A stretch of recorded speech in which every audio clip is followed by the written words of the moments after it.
The mud splattered across my worn-out shoes, a cold, wet kiss of humiliation that mirrored the sneer on my cousin Tiffany's face.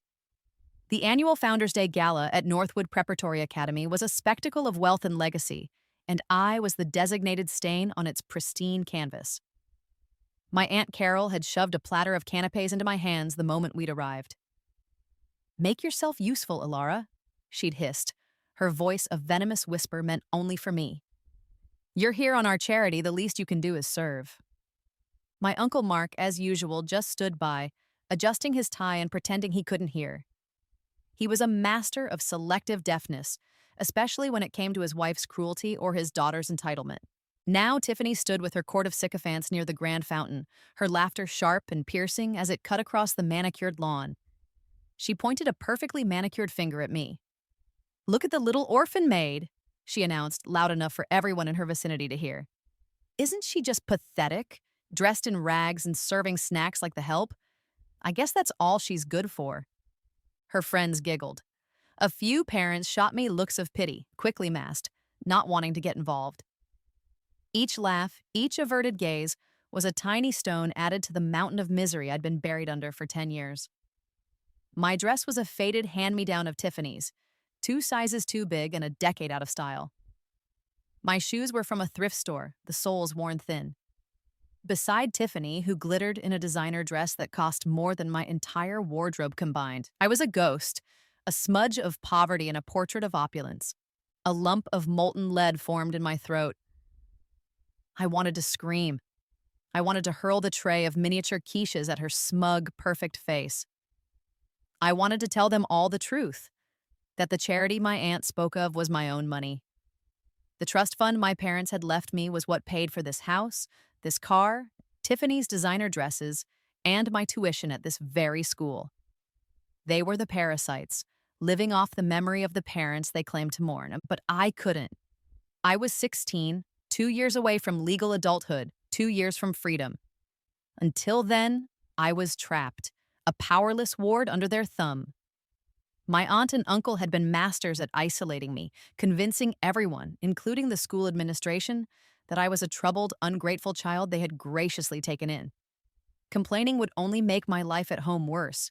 So I stood there, rooted to the muddy grass, the tray trembling in my hands as their laughter washed over me.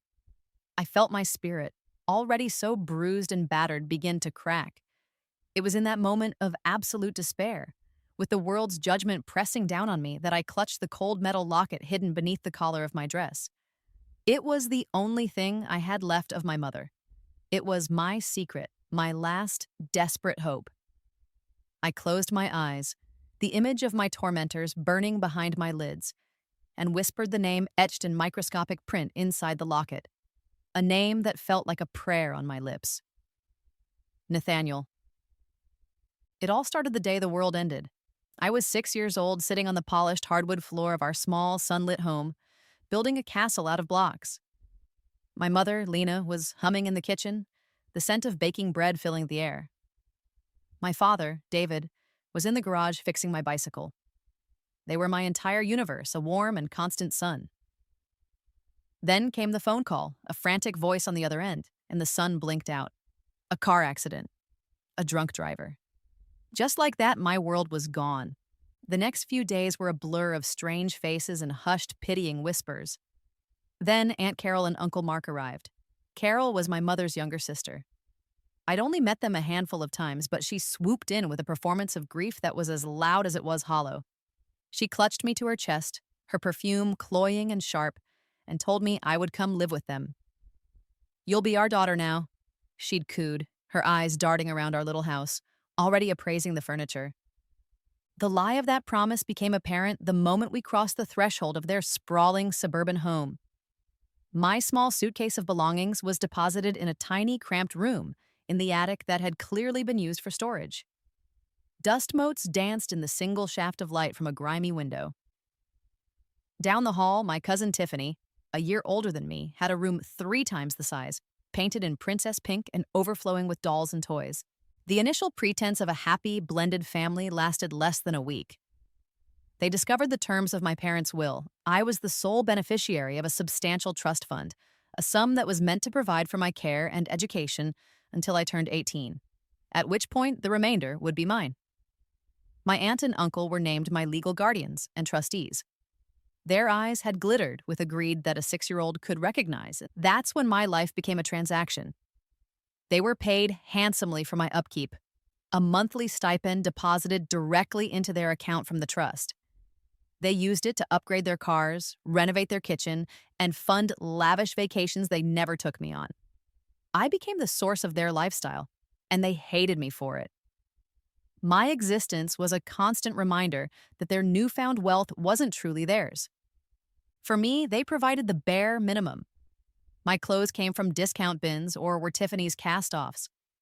While Tiffany was showered with gifts for every birthday and holiday, mine were often forgotten entirely. If I mentioned it, Aunt Carol would sigh dramatically. "Alara, we've given you a home. Isn't that enough? You're so ungrateful." School was my only escape, but Tiffany made sure to poison that well, too. We both attended Northwood Prep, a decision my aunt justified by saying it was the best environment. But I knew the truth. My trust paid the exorbitant tuition for both of us. At school, Tiffany crafted a narrative that cast me as a pathetic charity case her family had benevolently saved. She was popular, charismatic, and cruel. She led the charge, and her friends followed suit. My lunch would get accidentally knocked to the floor. My homework would vanish from my locker. Whispers and snickers followed me down the hallways like a cloud of gnats. The abuse at home was quieter but more insidious. My uncle was a ghost, a man who saw his family through the lens of a television screen and communicated in grunts. His neglect was a form of passive agreement to his wife's cruelty. Aunt Carol was the true artist of my suffering. She was a master of psychological warfare.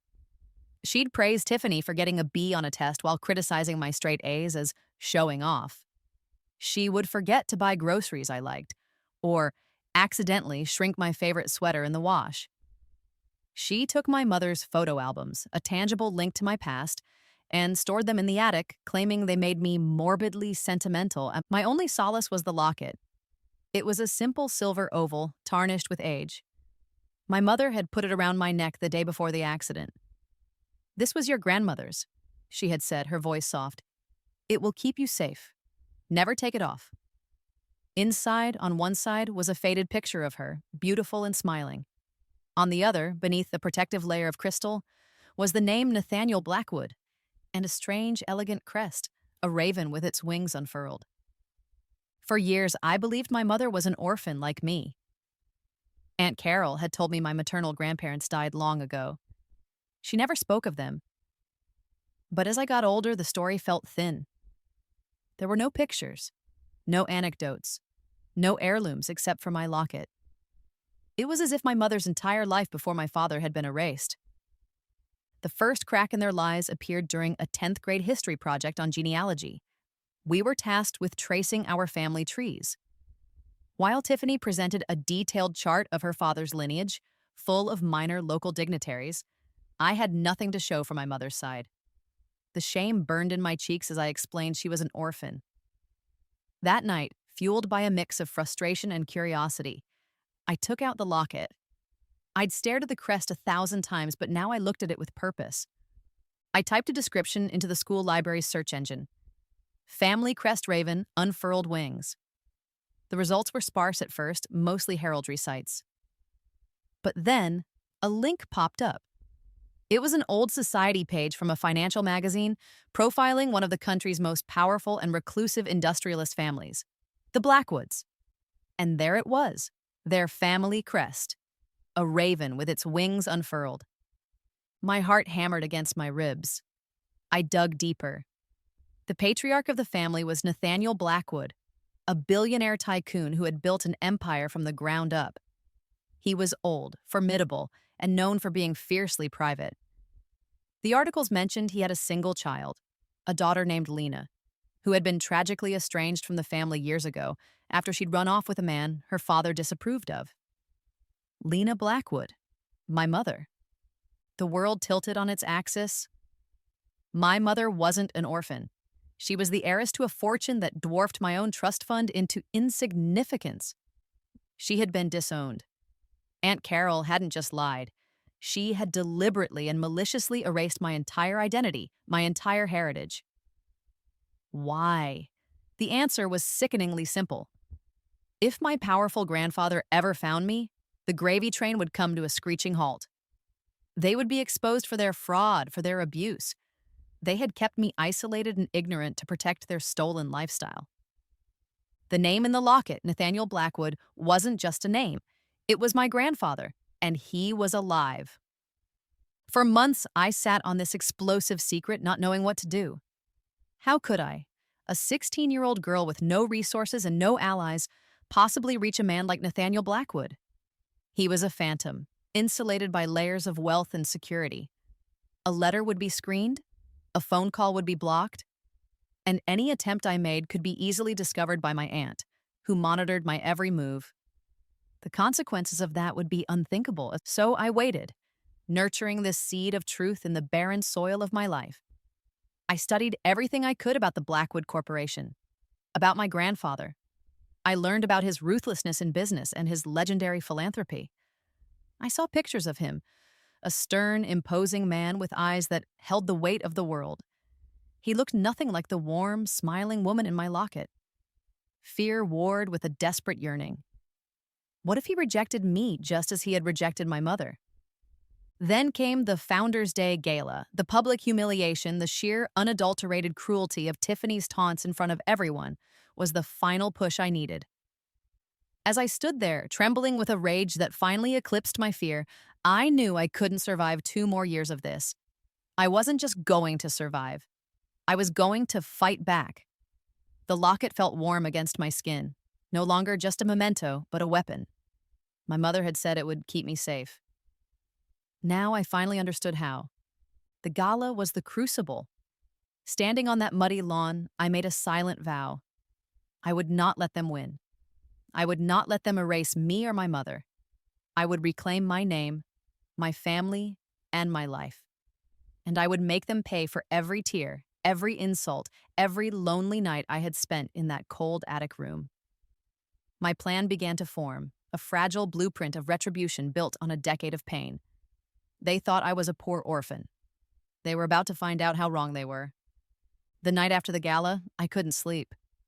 The echo of Tiffany's laughter was a taunting ghost in my attic room.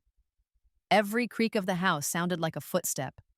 Aunt Carol coming to inflict some new petty punishment. But for the first time, the fear was mixed with something else, a cold, hard resolve. The victim inside me had died on that lawn. In her place, a strategist was born. My first move was to find a way to make contact. My phone and laptop were out of the question. Aunt Carol had installed monitoring software on them under the guise of parental controls. She frequently checked my history, looking for any sign of rebellion. The school library was my only sanctuary of privacy. The next day at school, I feigned a headache and spent lunch period in the library, tucked away in a dusty corner of the nonfiction section. I found a business directory with the corporate headquarters address for Blackwood Industries in New York. A direct approach was still too risky. I needed an intermediary, someone whose job it was to handle sensitive matters. I searched for the company's legal counsel and found a name, Julian Croft, general counsel for the Blackwood Corporation. He was a legend in corporate law, known as Nathaniel Blackwood's fiercely loyal right hand. Getting his direct contact information was the next hurdle. It wasn't public. But I remembered an article about a major merger he'd orchestrated. I found the article in the library's digital newspaper archive. At the end, it mentioned he was an alumnus of Northwood Preparatory Academy. My school, a long shot, but it was the only one I had. I went to the school's alumni office, a place I'd never had a reason to visit.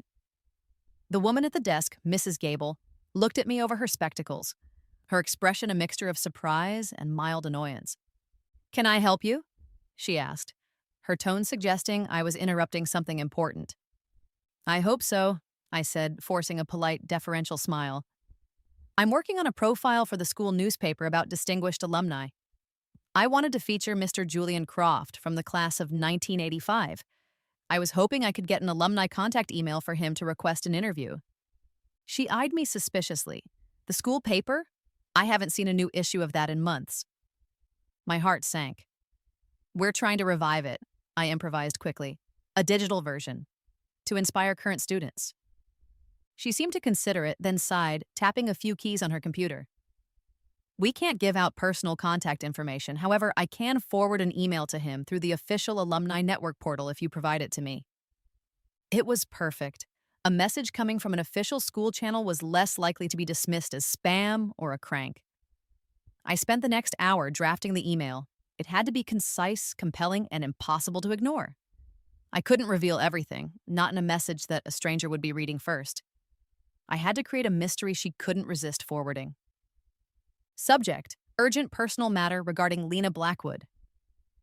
Dear Mr. Croft, my name is Alara Vance. I am a student at Northwood Prep, your alma mater. I am writing to you on a matter of extreme personal sensitivity concerning the late Lena Blackwood, daughter of Mr. Nathaniel Blackwood. I am in possession of a personal effect of hers that contains information I believe is intended for Mr. Blackwood's eyes only. Due to the confidential and delicate nature of this information, I can only disclose it directly to you or Mr. Blackwood himself. I can be reached discreetly at this temporary email address. I believe this matter is of the utmost importance to the Blackwood family. Sincerely, Alara Vance. I used a new anonymous email account I'd created on the library computer. I didn't mention I was Lena's daughter. I didn't mention the locket. I gave just enough to pique his professional curiosity and trigger his duty to his employer. I handed the printed email to Mrs. Gable, who read it, her eyebrows shooting up. She looked at me with newfound interest, but to her credit, she simply nodded and said, "I will forward this immediately." The waiting was agony. 2 days passed. Every ping of a new email on my burner account sent my heart into a frantic rhythm. I checked it obsessively before school, during lunch, and late at night. Nothing. Doubt began to creep in. Maybe he thought it was a hoax. Maybe he was ignoring it. Maybe Mrs. Gable never even sent it. My carefully constructed hope began to fray. On the third day, a reply appeared. The sender was simply JC.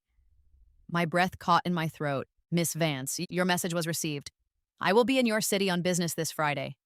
Be at the cafe named The Daily Grind on Elm Street at 4 p.m. Come alone. Sit at the back booth. I will find you. There was no signature, no pleasantries. It was cold, direct, and professional. It was terrifying and exhilarating. He was coming. This was real. Now the plan had to evolve. It wasn't just about escaping my aunt and uncle anymore. It was about justice. They had stolen my inheritance, my identity, and my childhood. I wanted it all back. More than that, I wanted the world, our small, judgmental world of Northwood Prep, to see them for what they were. I started gathering evidence. I knew Aunt Carol managed the household finances, including the statements from my trust on her laptop. I needed access. One evening, when she was distracted by a phone call, I told her the Wi-Fi was acting up and I needed to reboot the router, which was in the same office as her laptop. It was a flimsy excuse, but she waved me away impatiently. I had 2 minutes. My hands shaking, I quickly inserted a tiny USB keylogger I'd bought with saved-up lunch money into the back of her computer. It was a huge risk, but a necessary one.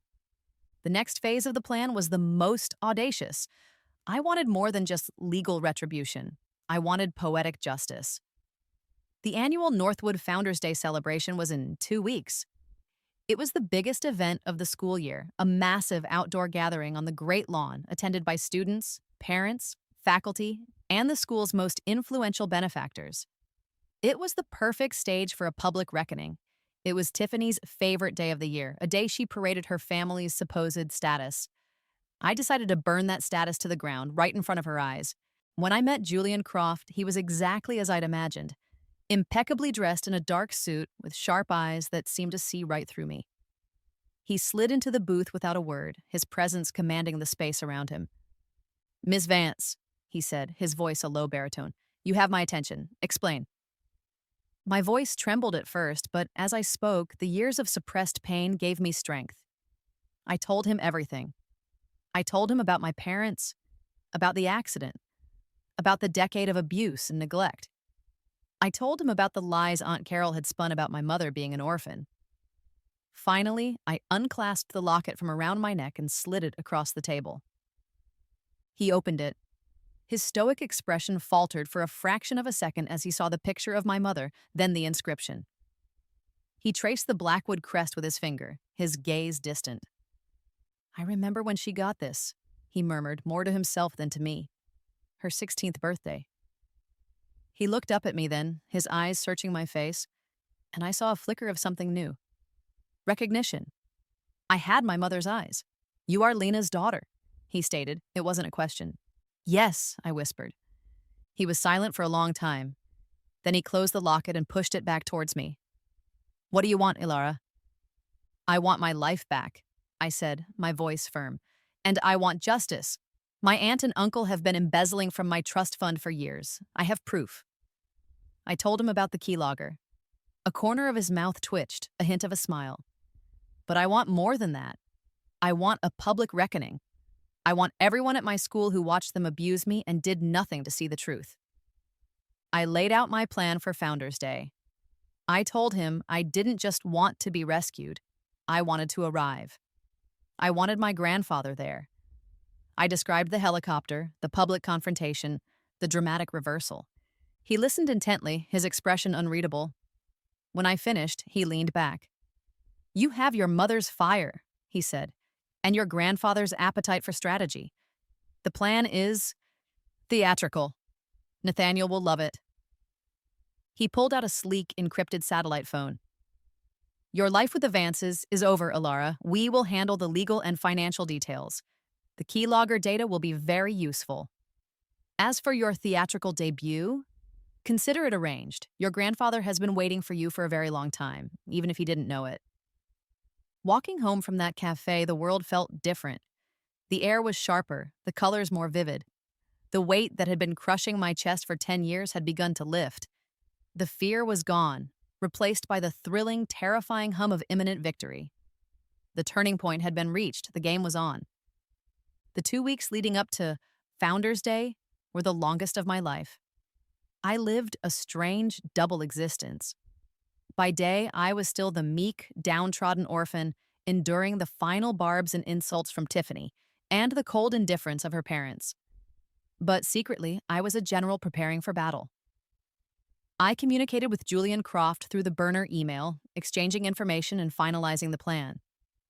He had retrieved the data from the keylogger remotely, and his forensic accounting team was already building an airtight case of fraud and embezzlement against my aunt and uncle.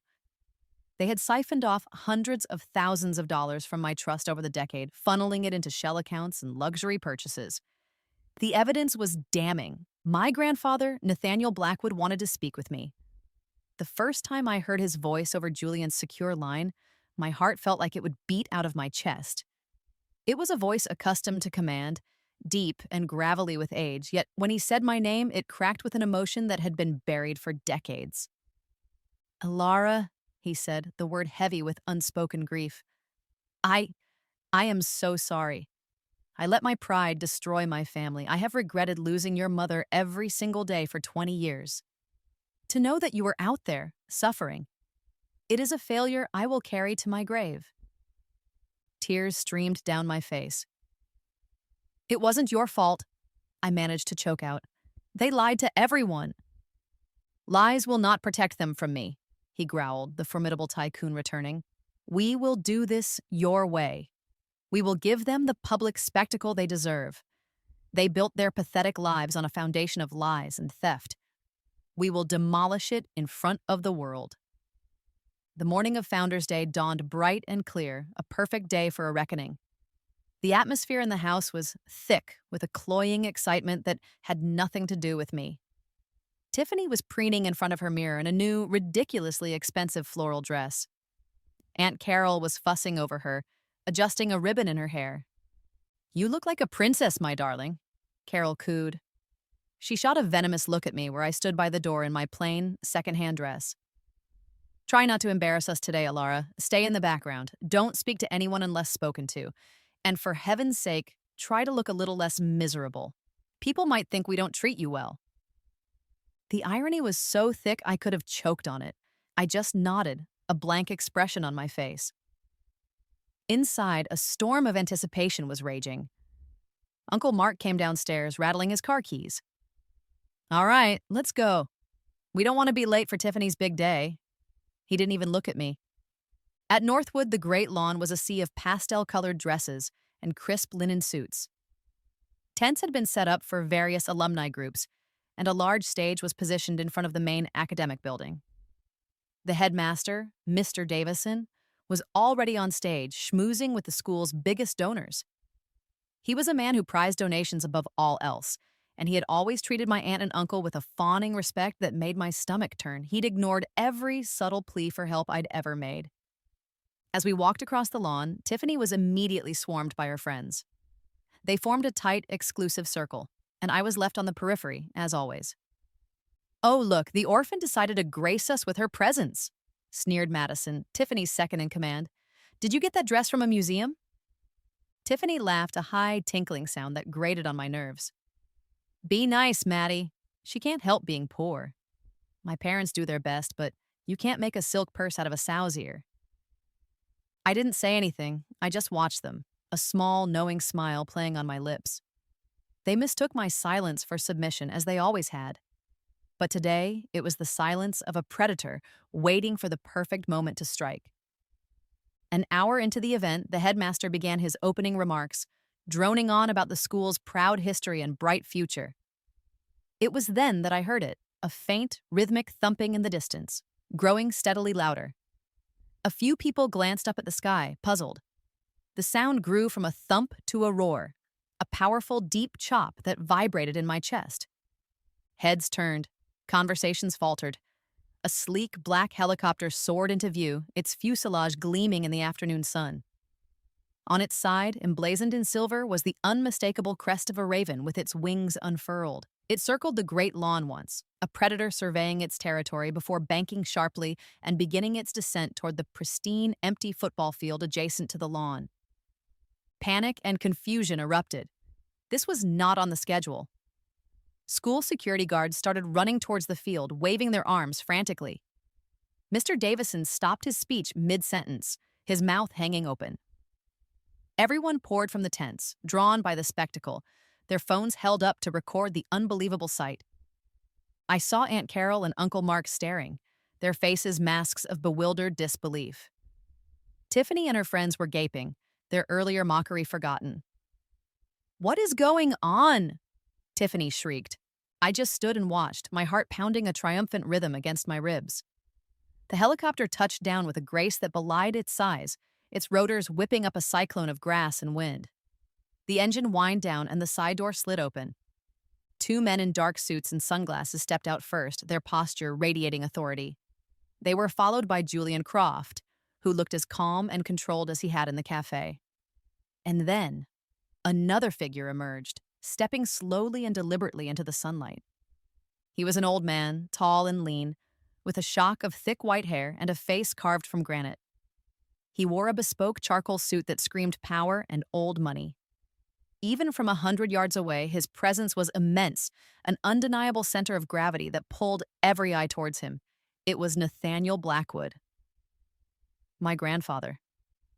He stood there for a moment, his piercing blue eyes scanning the crowd of gawking faces until they found mine. A path seemed to clear for him as he began to walk from the field onto the lawn, his entourage flanking him. He ignored the sputtering headmaster who tried to intercept him. He ignored the wealthy donors and the whispering parents. He walked with a singular, unwavering purpose, directly towards me. The crowd parted before him like the Red Sea. Time seemed to slow down. I could see the exact moment my Aunt Carol recognized him. Her face went from confused to bone white with terror. Her hand flew to her mouth and she grabbed her husband's arm in a death grip. Uncle Mark looked like he was going to be sick. Tiffany just stared, her jaw slack. "Mom? Dad? Who is that?" But they couldn't answer. They were frozen, trapped in the headlights of their impending doom. My grandfather stopped directly in front of me. The murmuring crowd fell into a dead silence. Up close, his eyes were the same shade of blue as my mother's. He looked down at me, and the hard lines of his face softened with a profound, soul-deep sorrow and regret. "Ilara," he said, his voice rough with emotion. He reached out a hand, not to shake mine, but to gently cup my cheek. "My granddaughter, I have found you at last." He pulled me into a firm, protective embrace. For the first time in 10 years, I felt safe. I felt seen. I felt like I was home. When he released me, he kept a steadying arm around my shoulders and turned to face my stunned, terrified guardians. His gaze on Carol and Mark was not emotional. It was Arctic. You, he said, his voice low and lethally calm, yet it carried across the silent lawn. You are Carol Vance, my daughter's sister. Aunt Carol flinched as if struck. She opened her mouth, but only a pathetic squeak came out. For 10 years, my grandfather continued, his voice rising in volume and power, you have held my granddaughter captive. For 10 years, you have abused her, neglected her, and systematically stolen the money her parents left to protect her. A collective gasp went through the crowd. People were openly filming now, the story too sensational to ignore. Tiffany's face was a mess of confusion and horror. You told her that her mother was an orphan. You erased her family, her heritage, for greed. He nodded to Julian Croft. My lawyers have uncovered every dollar you've stolen. Embezzlement, fraud, child endangerment. You took my granddaughter in not out of love, but as an income stream. Julian Croft stepped forward, holding a thick legal folio. He handed one copy to a pale, trembling Uncle Mark and another to a hyperventilating Aunt Carol. You are being served, Julian said coolly. This is a civil suit for the total sum of the embezzled funds plus damages. Criminal charges will be filed on Monday morning. The authorities have already frozen all your assets. Aunt Carol let out a strangled sob and crumpled to the ground. Uncle Mark just stood there, the paper shaking in his hand, his face the color of ash. My grandfather wasn't finished. His eyes swept over the crowd, landing on the headmaster, who was now sweating profusely. And this institution, he boomed, this Northwood Preparatory Academy will be held accountable as well. You fostered a culture of bullying and elitism, where a child could suffer in plain sight, and you did nothing. He looked down at me. Alara tells me this school needs a new, properly funded anti-bullying program. The Blackwood Foundation will make a donation of $10 million to establish it. The crowd gasped again. $10 million. This donation, Nathaniel's voice dropped to an icy whisper, is contingent on a complete overhaul of the administration that allowed my granddaughter to be tormented for years while lining their pockets with her tuition money. He stared directly at Mr. Davison, whose career had just evaporated before his eyes. Finally, his gaze fell upon Tiffany and her friends, who were huddled together like frightened sheep. Tiffany was weeping openly now, the reality of her new situation crashing down on her. Her father was a criminal. Her mother was a disgrace. Their money was gone. Her social life was over. She was the one who was now the outcast, the pariah. The reversal was absolute, the public shaming complete and devastating. My grandfather looked back at me, his expression softening once more. It's over, Alara. The nightmare is over. He gestured back towards the waiting helicopter. Are you ready to come home? I looked at the wreckage of the Vance family. I saw the shocked faces of the students who had tormented me or stood by and watched. I saw the utter ruin I had brought down upon my abusers. There was no triumph in their pain, only a quiet, profound sense of justice. My victory wasn't in their destruction, but in my own survival, in my reclamation of my own story. I took my grandfather's outstretched hand. Yes, I said, my voice clear and strong. I'm ready. We walked away from the stunned silence of the crowd, away from the ruins of my past and towards the gleaming black helicopter, towards my future. As we ascended, leaving Northwood Prep and the Vances to their fate, I didn't look back. The weeks that followed were a whirlwind of change. Stepping into the Blackwood family estate was like entering another reality. It was a sprawling, historic mansion overlooking the ocean, filled with art, history, and a quiet dignity that was the antithesis of the Vances' gaudy, new money house. I was given a beautiful suite of rooms that had once belonged to my mother. Her books were still on the shelves, her art on the walls. It was like I was finally getting to meet her. My grandfather, Nathaniel, was a complex man. In the boardroom, he was the ruthless titan of industry the world knew. But with me, he was gentle, patient, and consumed by a desire to make up for lost time. He told me stories about my mother, her stubbornness, her intelligence, her laugh. He showed me pictures from her childhood, filling in the vast, empty spaces in my history. He confessed that his pride had been his greatest failing. He had wanted her to have a life of security and influence, and he couldn't understand her love for my father, a simple, kind architect. His disapproval had created a rift that never healed.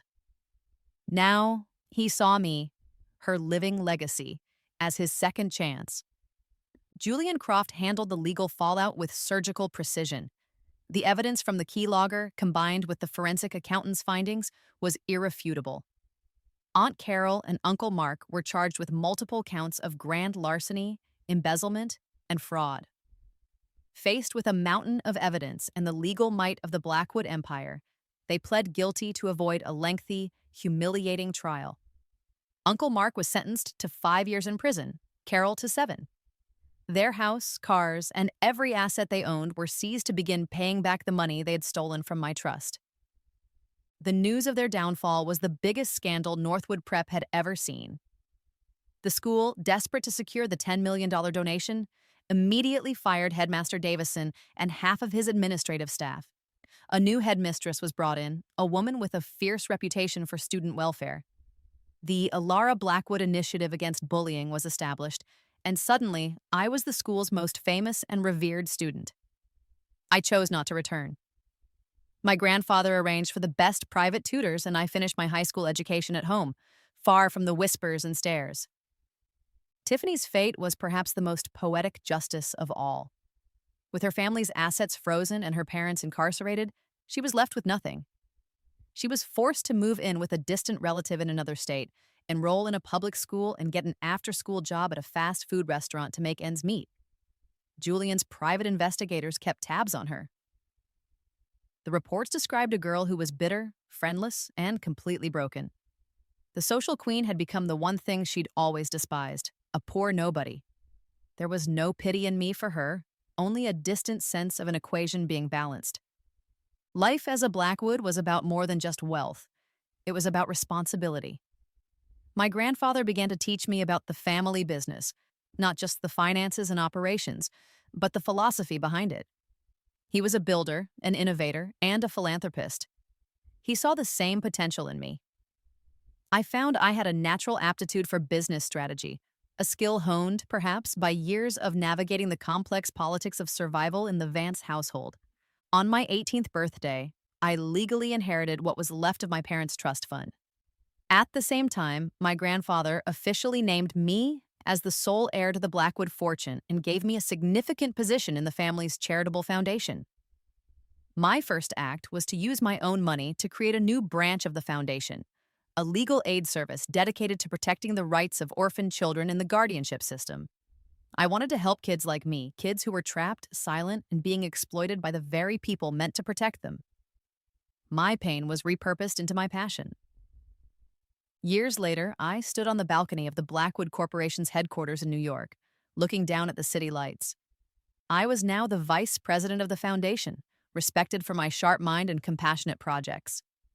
I had found love, built a circle of true friends, and was surrounded by a family, albeit a small one, that cherished me.